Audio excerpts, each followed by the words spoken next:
As I reflect on my life and the hardships I've been through, and disappointments, and the failures, and the pain, and the setbacks, and I compare those things to what really truly makes me happy in life, it is truly unbalanced in the most unpredictable way. It's unbalanced because of what I love, what I give, my happiness outweighs any source of pain, any source of setbacks, defeats, and failures. So what does that mean? If you focus all your attention into what you enjoy doing, to what you feel you're meant to do, the other stuff, the negative stuff, it's going to slow you down. It might stop you. It might force you to reflect on what you're doing and how you're doing things, but it will never satisfy you.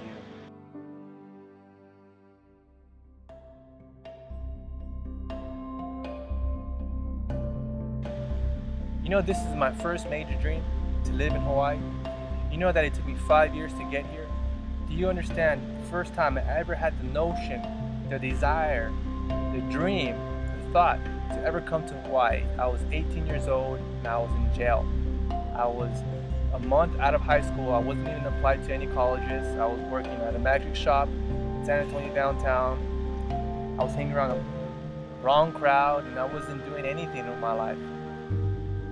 Now look at me, I'm 25 years old. If you would have told me at the age of 18 that by the time I'm 25, I would be on the verge of starting my own real estate company. If a stranger would have come up to me and told me by the time you're 25, you'll be on the verge of creating your dreams and living your first major goal, living in Hawaii. If someone would have told me by the time you're 25 years old, you would experience more pain and more success than anyone you have, anyhow you could ever imagine, I would have looked at them and thought that they're crazy. It's impossible. Me being here today is a miracle. I was born first generation Mexican American. I was labeled with learning speed in 4th grade, and I was put out of 4th grade and 5th grade to have a one-on-one tutor with a mentor. I didn't know this was uncommon. I thought I was just special in a way. I went through a 2-year major depression substance abuse cycle. I almost didn't graduate high school. I almost flunked out. I've been in jail twice. I found myself in jail, not applied to any colleges, not applied to any schools, even after I graduated high school. So how can I say, to me being here on this beach of Hawaii, and by the time I'm 25, is a miracle? No one could have ever convinced me that this was possible for me, and it's a miracle. It's a miracle.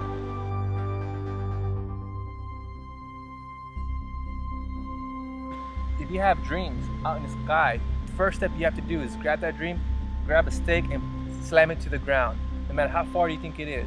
If it's on the ground, it's approachable, right? If it's in the sky, you can't jump that high. But if it's in the ground, you can run as fast as you can to it, as hard as you can.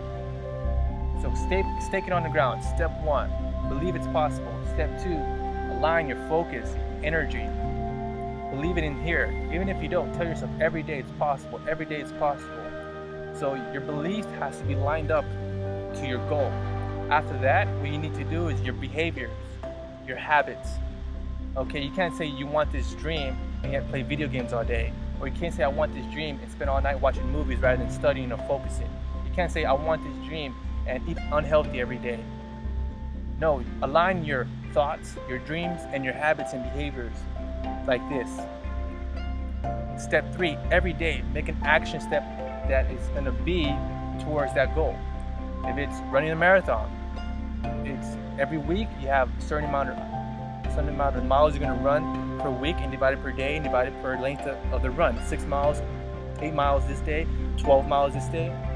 Make the steps to get there. Make your steps, your habits, your inner thought process, and your goals all aligned.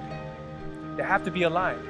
And this is the process, this is the evolutionary process I'm talking about, where you would feel like you can conquer the world, but yet you fall back on your ground. You will feel like this is possible. You get a glimpse, a taste of what it's like to live your dream, and then you fall to the ground, and then you get back up, and then you realize pain isn't that painful, and you can survive no matter what your circumstance. That human spirit is capable of enduring so much. And so then, instead of having negative thoughts, you have more positive thoughts. And then you feel more confident, and then you keep going, and your habits become 360, right? Or 180, right? Your habits are completely aligned with your goals. And your action steps are completely aligned with your goals. But yet, you don't feel necessary that it's possible for you. That more people believe in you than you believe in yourself. So those aren't aligned. So there's still an area in the evolutional process that you feel that the process of becoming, right? And you fall back on your knees because you're making the right steps, you have the right behavior, you're surrounded by the right people, you're focused on the right material, you can see your goal, you're thinking about it every single day, and you're in the process, but sometimes you feel that you don't deserve it or you don't understand how to do it. And you fall back again, right? And then when you learn to say, you know what, fuck this, I'm gonna do what it takes. I believe it. I believe in myself. And then what happens there, that becomes aligned. And then after that, none of this, the behaviors, your action steps, your habits, your inner thought process, and your goals, everything has to align. But if you don't have a reason, end of the day, if you don't have a reason why you're doing it, anything will stop you. So the biggest and most, your priority is once you have your stake on the ground, you slam it on the ground, you ask yourself, why do I need to have this dream? Why do I need to accomplish this goal? Why is it necessary for me to live my life accordingly to what this dream is? Why? Why? And if you attach that why to something bigger than yourself, if you attach that why to serving hundreds of people that you personally know or have communicated with or in your network, if you attach that why to something bigger than yourself, when the hard times come, and they're gonna come, when the setbacks and disappointment and the failures come, and they're gonna come by the truckloads, your reasons will become your rod and your staff to comfort you when times are getting hard. There were times when I was sleeping in my car and I was looking out at the beach and I was asking, can I do this? Can I make this work? Can it be me?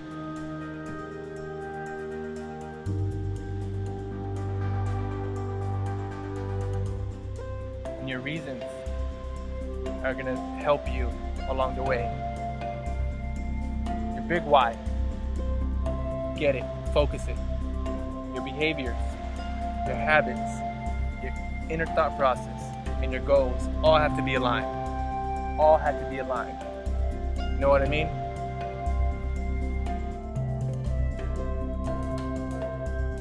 Look back in the past year of my life, everything's aligned. Have I seen the results? No. Have I experienced some kind of success? Little. A lot more pain, a lot more setback, a lot more disappointments, a lot more struggles, but it's joy when you are committed to something bigger than yourself. At the end of the day, this is what I want to do. At the end of the day, I'm creating my legacy. My legacy is attached to potential to connect with other people and help them achieve their goals, their success, and improve the quality of their life. So this is Dario Garcia here in Hawaii, logging out.